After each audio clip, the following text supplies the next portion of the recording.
Please remember to like and subscribe, and tell your friends about me. And click the bell to be notified when I drop a new video. Crash Bandicoot, The Wrath of Cortex. Okay. I know some of you might be thinking, this dude realizes this list is about games that were good, right? I think he's crazy. This game is steaming turd. Well, first of all, yes I do. Secondly, no I'm not loco. And thirdly, how you gonna call it steaming turd? Don't insult the game of streaming turd. Alright, I'll be good. Now that I've addressed your pretend concerns, I'll admit these words. The best is what this game ain't, but back in the day it was great. Plus, was on the OG Xbox and it still looks good like 16 years later. Give it a break. Come on. Yes, the levels were kind of a ripoff of the original trilogies, but if it's such a big imitation of the original games, which were amazing, then it can't be all that bad now, can it? See, I caught you slipping. Logic is my friend. In this game, Crunch Bandicoot comes to steal Crash's thunder as he who runs the Bandicoot world. The Bandicoot Kingdom, if you will. But you won't. Except he's technically juiced, so it doesn't really count. Plus he's got his boys, the elementals, around supporting him. It's easy to act tough when you're genetically modified and 6 deep. You ain't nothing without your homeboys, Captain Crunch. Honestly, I enjoyed the fairly diverse collection of levels in this game. Also, I think it's pretty dope, though unrealistic, that you could tiptoe across Nitro. It added additional challenge to the game, and it's something I'd personally like to see if we get another mainline Crash game. If so, preferably a good one. Please and thank you. And the next one. Before I start, I want you to note one thing. Just observe this cover. How could you say no to that smile? Anybody that knows Feez knows he likes DKC immensely.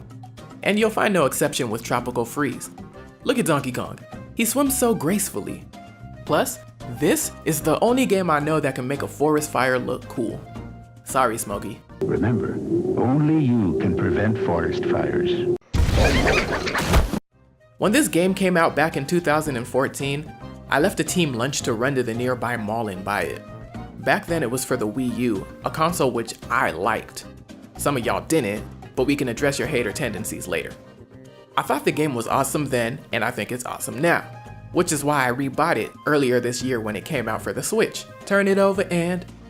Sorry, but applause to anyone who got that reference. If you did, leave a message in the comment section.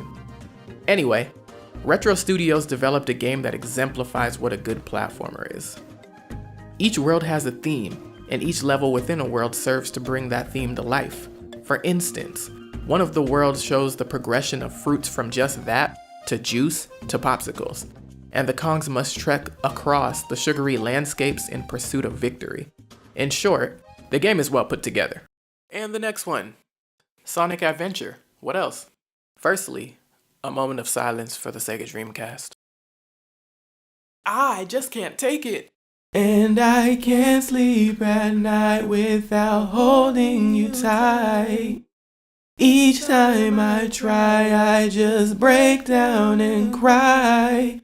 Pain in my head, rather be alive. Sorry, Sega, it's not that serious.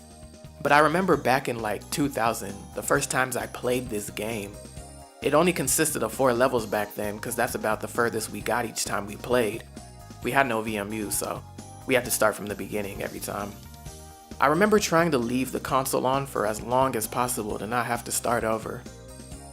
Though this game doesn't really hold up gameplay-wise anymore, I still had to buy the Xbox 360 HD version of this game.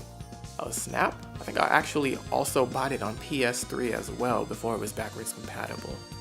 On the one, whatever. Anyway, from the sandy beach of Emerald Coast to running along buildings in Speed Highway, this game didn't cease to amaze me. The vibrant visuals for the time made the experience all the more exhilarating. The Lightspeed Dash was a very welcomed addition. In fact, I ought to have greeted it at the door and invited it to my dining room for a meal. The side stories were also quite exciting, with the exception of Biggs because you know why. And while I was intrigued by Knuckles' story, I actually hated having to find the pieces of the Master Emerald. Tails, E102, and Amy, I guess, all had stories that both tied in pretty well to and improved the overall quality of the game. And the next, Crash Insane Trilogy. What else? Insert everything I said in my Crash 2 Insane Trilogy review. If you haven't seen that, go check it out. I'll post the link. That should save us about 7 minutes. Plus, all the comments I made in the other review I never did on the other 2 games. I know that was a bit convoluted, so I'll let it sit for a bit. Alright, Fastest Jeopardy music ever is done playing. This trilogy is awesome for the simple, though technically difficult fact that they 4Kified the original games and brought Crash back.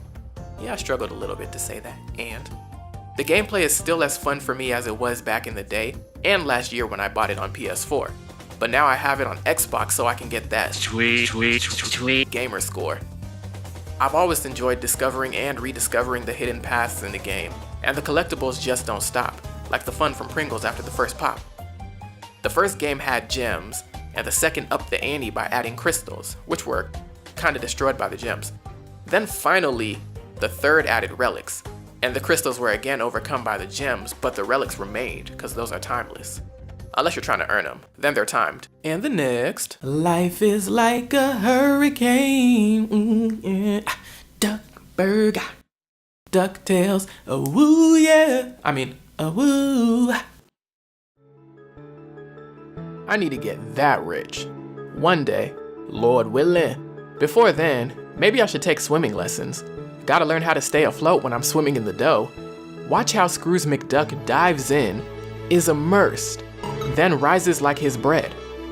Money, money, money, money, money. Okay, time to get back to work. High key, I mainly like this game because of the cartoon from back in the day. It seems like Scrooge McDuck is out to make another buck.